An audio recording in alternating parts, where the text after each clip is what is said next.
The ingestion of the widely used artificial sweetener called aspartame, better known as NutraSweet or Equal, may just be responsible for what the authors say is a dramatic increase in the number of people who develop brain tumors. Consumer advocates and researchers have become more vocal about what they say may be aspartame's adverse effects. They are asking the Food and Drug Administration, the FDA, to take another hard look at aspartame. We're talking about a compound that millions of people are consuming on a regular basis. Children are a particular concern, and of course pregnant women are of special concern.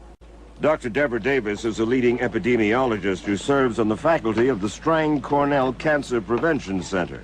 She's published widely on the environmental causes of brain cancer. Is brain cancer mortality increasing in industrial countries? Without any question it is. Why? We don't know why. I mean, that's the thing that we've been very concerned about. There are multiple factors we have to look at, but one of them may be, for some people, increased consumption of aspartame. Better known by its brand names NutraSweet or Equal, aspartame is the most popular sugar substitute in the world. Since the FDA approved it back in 1981, it has become a multi-billion-dollar industry. What most consumers don't know is that aspartame's approval was one of the most contested in FDA history. Consumers have reported more than 7,000 adverse reactions to the FDA, ranging from dizziness to headaches to seizures. But the makers say it is the most tested food additive ever and is safe for the tens of millions who use it worldwide. But Dr. John Olney, who has been studying aspartame's effects on the brain for more than 20 years, disagrees. He is a neuroscientist at Washington University School of Medicine. His new study analyzes U.S. brain cancer data in the years before and since aspartame's approval. There's been a striking increase in the incidence of malignant brain tumors. Dr. Olney does not say flat out that aspartame is responsible for the rise in brain tumors, but he does believe that his analysis of the data shows that it's the most likely suspect, because he says many researchers have discounted other environmental factors. And Olney says the same types of aggressive brain tumors that showed up in the aspartame animal studies over 20 years ago are now increasing in the American human population. I'm saying that there's enough basis to suspect aspartame that it needs to be reassessed. FDA needs to reassess it, and this time around, FDA should do it right. Aspartame was discovered in the mid-60s at G.D. Searle, the Chicago drug company. Searle was bought by Monsanto and then was spun off to form the NutraSweet Kelco company. The FDA originally approved aspartame back in 1974, but FDA investigators soon found serious problems in some of the studies that Searle had submitted to the FDA, and so a task force was organized to investigate many of Searle's tests. There were some very serious deficiencies in the conduct of some of those experiments. Dr. Eric Millstone is a food safety expert at the University of Sussex in England. He's been a critic of Britain's approval of the sweetener for over a decade. He says that Searle's tests in the early 70s were so flawed, there is simply no way to be sure that aspartame is safe. Well, for example, a rat died during the course of an experiment, but apparently that rat was not then carefully dissected to see whether there was any evidence that the compound might have killed the rat, and there were many other deficiencies in the conduct of these tests. Tumors appeared in some of the animals and they were simply cut out and discarded, not reported. There were occasions when antibiotics were administered, but that was not reported. All of this by G.D. Searle? G.D. Searle and some of the companies working under contract to G.D. Searle. Because the FDA task force found so many discrepancies in Searle's data, in late '75, the agency put the approval on hold before aspartame could hit the market. The FDA commissioner back then called the test at best sloppy and said their investigation revealed a pattern of conduct which compromises the scientific integrity of the studies. According to the FDA themselves, Searle, in making their presentation to the FDA, had willfully misrepresented the facts and had withheld some of the facts that they knew would possibly jeopardize the approval of the product. Former Senator Howard Metzenbaum's staff investigated the aspartame approval process. Since he's retired from the Senate, He has become chairman of the Consumer Federation of America.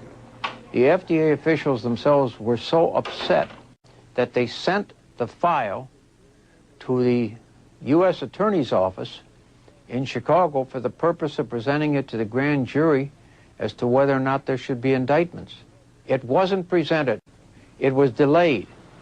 Samuel Skinner, the U.S. attorney who led the grand jury probe, withdrew from the case while he was in job discussions with Searle's Chicago law firm, Sidley & Austin, a job that he later accepted. The investigation stalled, and the statute of limitations on the aspartame charges ran out. As a result, the investigation was dropped. Skinner denies any responsibility for this. Meanwhile, an FDA field team inspected Searle's labs. Their report was highly critical of the way that Searle conducted key animal feeding studies, saying that the chemical being tested was not properly mixed with the food, thus allowing the rats to eat around the big chunks of the test substance. Dr. Millstone says that the teams which reviewed those Searle studies looked only at their statistical validity and did not examine safety issues. Teams of investigators were given very narrow briefs, very narrow terms of reference, which essentially ensured that they never addressed the most important question. Which was?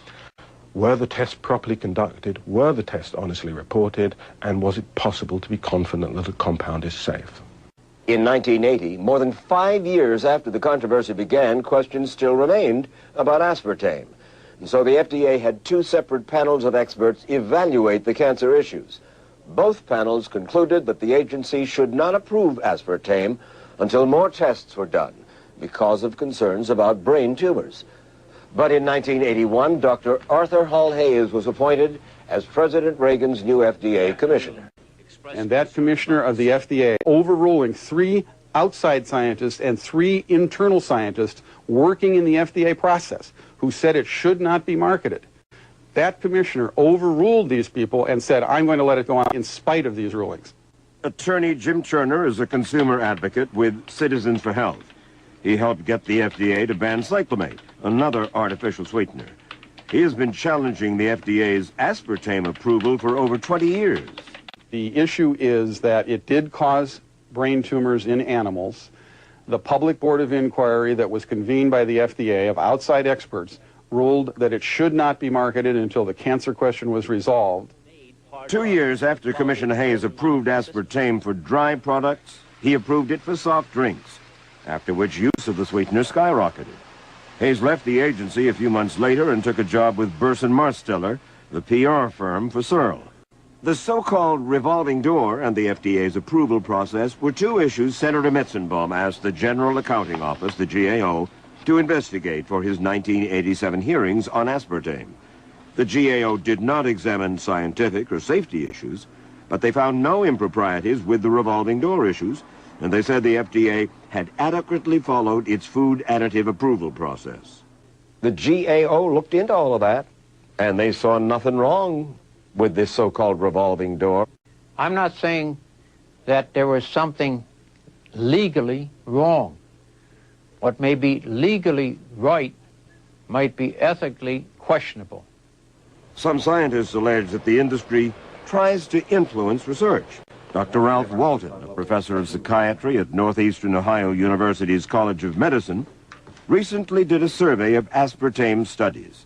He found that the results of industry-sponsored research turned out very differently from the non-industry-sponsored studies. I looked at the medical literature addressing the safety of aspartame.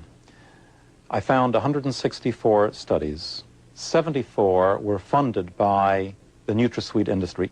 Every single one of them attested to the safety of aspartame. Of the 90 independently funded studies, 83 identified a problem. And what are you saying? I think it's inappropriate for researchers to have a vested interest in the outcome of their research. When we have evidence that something produces cancer in animals, we'd better pay attention to that evidence. That's a basic tenet of public health. And the question of how much evidence is enough is not a scientific question. It's a policy question. That's what the FDA has to deal with. The FDA says they will carefully consider any future adverse data on aspartame that they find convincing enough to warrant investigation. Meantime, NutraSweet is being test marketed in China, a potential market of about 1 billion people.